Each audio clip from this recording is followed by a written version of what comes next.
जय श्री राधे, जय श्री कृष्ण। आप सभी को हृदय से प्यार भरी राधे राधे। और कैसे हैं आप सब? आशा करते हैं ठाकुर राधा माधव की कृपा से आप सब कुशल मंगल होंगे और भगवान की भक्ति में लीन होंगे। भगवान की भक्ति ही जीवन का सबसे अच्छा श्रृंगार है और बिना भक्ति के तो भव से पार होना संभव नहीं है। तो भव से यदि पार होना है तो भक्ति की धारा में हमें बहना होगा। उसी धारा में हम चले हुए हैं। श्रीमद् भागवत की वृहद भागीरथी कथा श्रवण कर रहे हैं। मूल पाठ लेकर चले हुए हैं। यथारूप पंचम स्कंद की कथा श्रवण कर रहे हैं। भूगोल खगोल का वर्णन श्रवण कर रहे हैं। पिछले अध्याय की कथा में हमने नागलोक पाताल लोक का वर्णन श्रवण किया। सबसे नीचे पाताल लोक है, तो वहाँ किस प्रकार नाग देवता लोग वहाँ निवास करते हैं, यह कथा हमने पिछले अध्याय में श्रवण करी है। आज हम 25वें अध्याय में जाएंगे और शंकरषण देव का विवरण और स्तुति श्रवण करेंगे। तो बड़ी सुंदर कथाएं हम श्रवण कर रहे हैं, विस्तार से चला हुआ है। नए आए हैं चैनल को सब्सक्राइब कर लें। आइए मेरे साथ गोविंद नाम गुनगुनाइए। श्री कृष्ण गोविंद हरे मुरारी, हे नाथ नारायण वासुदेव। श्री कृष्ण गोविंद हरे मुरारी, हे नाथ नारायण वासुदेव। हे नाथ नारायण वासुदेव, हे नाथ नारायण वासुदेव। श्री कृष्ण गोविंद हरे मुरारी, हे नाथ नारायण वासुदेव। नारायणं नमस्कृत्य नरं चैव नरोत्तमं देवीं सरस्वतीं व्यासं ततो जयमुदीरयेत्। कृष्णाय वासुदेवाय हरये परमात्मने प्रणतक्लेशनाशाय गोविन्दाय नमो नमः। ओं नमो भगवते वासुदेवाय। श्रीमद्भागवत महापुराणम् अथ पंचमस्कन्धः अथ पंचविंशोऽध्यायः। श्रीशुकवाच तस्य मूलदेशे त्रिदंशद्योजनसहस्रान्तरो आस्ते या वै कला भगवतस्तामसी समाख्याः तानन्त इति सात्वतीया दृष्टदृश्ययोः सङ्कर्षणमहमित्याभिमानलक्षणं यं सङ्कर्षणमित्याचक्षते। श्री सुखदेव जी कहते हैं, राजन, पाताल लोक के नीचे 30,000 योजन की दूरी पर अनंत नाम से विख्यात भगवान की तामसी नित्य कला है। यह अहंकार रूपा होने से दृष्टा और दृश्य को खींचकर एक कर देती है, इसलिए पांचरात्र आगम के अनुयायी भक्तजन ऐसे संकर्षण कहते हैं। बोलो शंकरषण भगवान की जय। इन भगवान अनंत के 1000 मस्तक हैं, उनमें से एक पर रखा हुआ यह सारा भूमंडल सरसों के दाने के समान दिखाई देता है। यस्येदं क्षितिमण्डलं भगवतो अनन्तमूर्ते सहस्रशीर्ष एकस्मिन्नैव शीर्षण ध्रियमाणो सिद्धार्थ एव लक्ष्यते। यस्य हवा इदं कालो नोपसंजहि हीड्सेत तमर्ष विरचित रुचिर भ्रमद ध्रुवरोन्तरेण सांकर्षणो नाम रुद्र एकादश विभुन्तस्त्रक्ष स्त्रीशिकं त्रिशिकं शूलमुत्तं भयन उत तिष्ठत। यस्यांघ्रि कमल युगल रुण विशद नखपणे संडमंडले स्वये पतय सहसात्तर सविरस वही कांत भक्ति योगे नावानवंत स्ववदनानि परिस्फुरत कुंडल प्रभव राम मंडित गंडल स्थाना मनोहराणि प्रमुदित मनस गंडल स्थालान्याति मनोहराणि प्रमुदित मनस खलु विलोकयन्ति। प्रलय काल उपस्थित होने पर जब इन्हें इस विश्व का उपसंहार करने की इच्छा होती है, तब इनकी क्रोधवश घूमती हुई मनोहर प्रकृतियों के मध्य भाग से संकर्षण नाम का रुद्र प्रकट होते हैं और उनकी व्यूह संख्या 11 है। वे 3 नेत्र वाले होते हैं और हाथ में 3 नोक वाले शूल लिए रहते हैं। भगवान संकर्षण के चरण कमलों के गोल गोल स्वच्छ और अरुण वर्ण नखमणियों की पंक्ति के समान दैदीप्यमान है।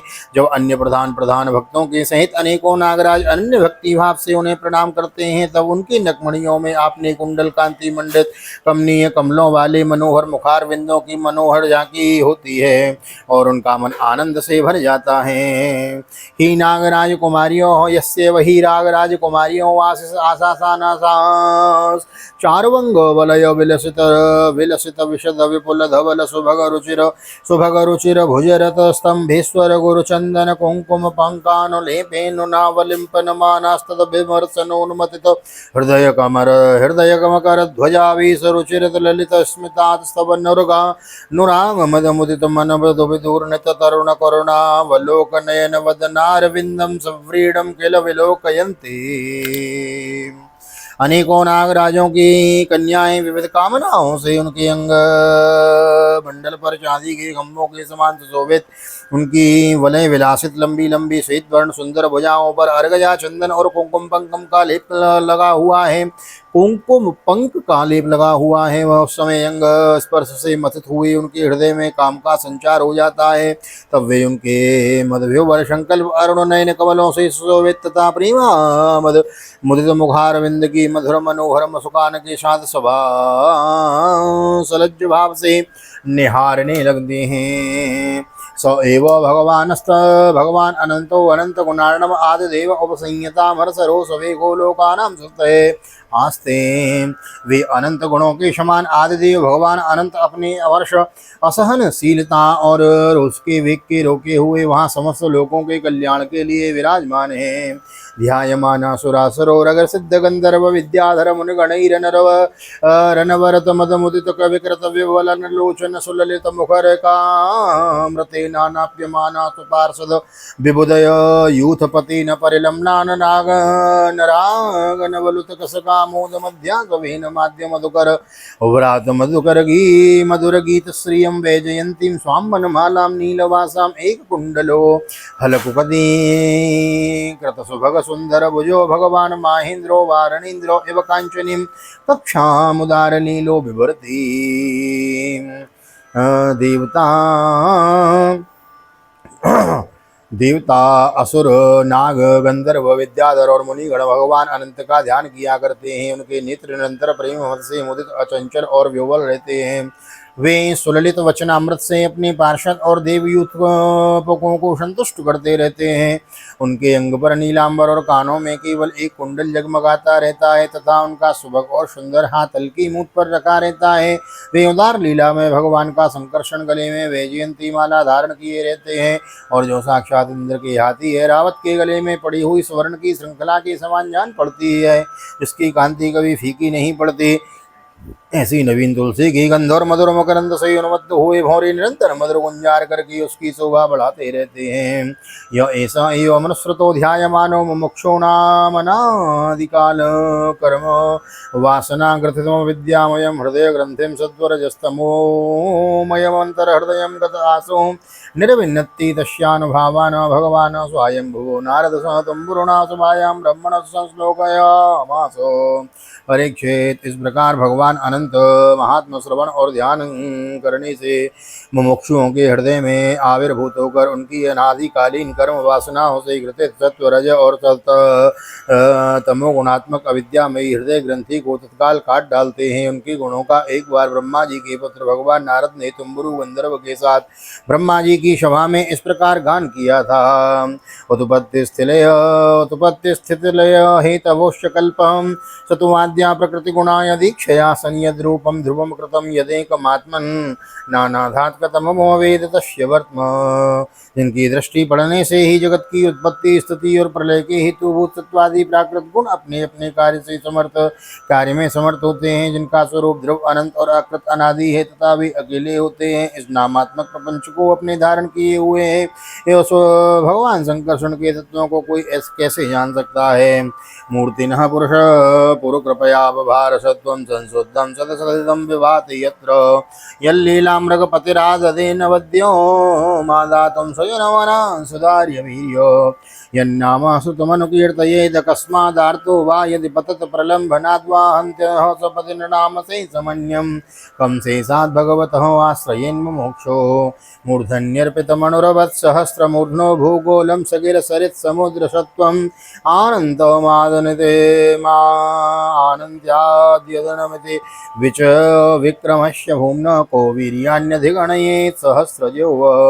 एवं प्रभावो भगवान् अनंतो दुरंत वीर्यो रुणानुभाव मूले रसाया तो आत्मतंत्रो योगीदया स्वाम स्थितये विवर्ति। जिनमें यह कार्य कारण रूप सारा प्रपंच भास रहा है तथा अपने निर्जनों का चित्त आकर्षित करने के लिए ही की हुई जिनकी वीरता पूर्वक लीला को परम पराक्रमी सिंह ने आदर्श मानकर अपनाया है और उदार वीर संकर्षण भगवान ने हम पर बड़ी कृपा करके यह विशुद्ध सत्वमय स्वरूप धारण किया है, जिनके सुने सुनाए नाम का कोई पीड़ित अथवा पुरुष अकस्मात अथवा हंसी में भी उच्चारण कर लेता है तो वह पुरुष दूसरे मनुष्यों की भी भी सारे पापों को तत्काल नष्ट कर देता है। ऐसे शेष भगवान को छोड़ना मुमुक्षु पुरुष का और किसका आश्रय ले सकता है। यह पर्वत, नदी और समुद्र आदि से पूर्ण संपूर्ण भूमंडल उन सहस्र शीर्षा भगवान के एक मस्तक पर ही रजकण के समान रखा हुआ है। ये अनंत हैं, इसलिए उनके पराक्रम का कोई परिमाण नहीं है। जैसे किसी के 1000 जीवें हों तो भी उन संग सर्वव्यापक भगवान के पराक्रमों की गणना करने का साहस वह कैसे कर सकता है। वास्तव में उनके वीर, अतिशय गुण और प्रभाव असीम है। ऐसे प्रभावशाली भगवान अनंतर शातल के मूल में अपने ही महिमा में स्थित स्वतंत्र हैं और संपूर्ण लोगों की स्थिति के लिए लीला से ही पृथ्वी को धारण किए हुए हैं। एता एवेव नभिरुपगन्तव्यो गतयो यथा कर्म विनिर्मितः यथोपदेशो मनुवर्णितः कामान् कामायमानैः एतावतिर्हिराजन पुंस प्रवृत्ति लक्षणस्य धर्मस्य विपाकगतयोच्चावचां वे सदृशाः यथा प्रश्नं व्याचक्ष्ये किमन्य कथयामो इति। राजन, भोगों की कामना वाले पुरुषों की अपने कर्मों के अनुसार प्राप्त होने वाले भगवान की रची हुई ये ही गतियां हैं। इन्हें जिस प्रकार मैंने गुरु मुख से सुनाया था उसी प्रकार तुम्हें सुना दिया। मनुष्य को प्रवृत्ति रूप धर्मों के परिणाम में प्राप्त होने वाली जो परस्पर विलक्षण ऊंची नीची गतियां हैं वे इतनी ही हैं। इन्हें तुम्हारे प्रश्न के अनुसार मैंने सुना दिया है। अब बताओ और मैं क्या सुनाऊं। श्रीमद्भागवते महापुराणे पारमहंस्यां संहितायां पंचमस्कन्धे भूवि विवर विविध्योपवर्णं नाम पंचविंशोत्सवः। श्रीबालकृष्णचरणार्पणमस्तु। कृष्णाय वासुदेवाय हरये परमात्मने प्रणतः क्लेशनाशाय गोविन्दाय नमो नमः। हरे कृष्ण कृष्ण कृष्ण हरे हरे, हरे राम राम राम हरे हरे। राधे कृष्ण कृष्ण कृष्ण राधे राधे, राधे श्याम श्याम श्याम राधे राधे। बोल राधा गोविंद भगवान की जय। श्रीमद्भागवत महापुराण की जय। श्री वेदव्यास जी महाराज की जय। श्री सुखदेव जी महाराज की जय। राजा परीक्षित जी महाराज की जय। राजा रामचंद्र भगवान की जय। श्री हनुमान जी महाराज की जय। गोवर्धन नाथ की जय। यमुने महारानी की जय। गैया मैया की जय। तुलसी मैया की जय। अपने अपने माता पिता की जय। सद्गुरुदेव भगवान की जय। आज के आनंद की जय। जय श्री राधे श्री राधे, जय जय श्री राधे श्याम, जय जय राधे जय जय श्याम। सबको मिले वृंदावन धाम, ऐसी प्रार्थना मेरी ठाकुर जी के चरणों में। यहाँ तक वीडियो बने हैं, वीडियो को लाइक कर दीजिए, शेयर कर दीजिए, कमेंट में भागवत भगवान की जय लिख दीजिए। आगे 2 अध्याय और बचे हैं पंचम स्कंद में, 25वां और 26वां। तो 25वें अध्याय में हम नरकों की विभिन्न गतियों का वर्णन श्रवण करेंगे और 26 में फिर उनकी स्थिति श्रवण करेंगे। तो बने रहिए, चैनल पर बने रहने के लिए हृदय से बहुत बहुत धन्यवाद। और नए आए हैं तो चैनल को सब्सक्राइब कर लीजिए, बेल आइकन को प्रेस कर दीजिए। ठाकुर जी का दर्शन करते हुए भागवत निकेतन श्रीधाम वृंदावन आप सभी को हृदय से प्यार भरी जय श्री राधे, जय श्री कृष्ण। हरि ओम।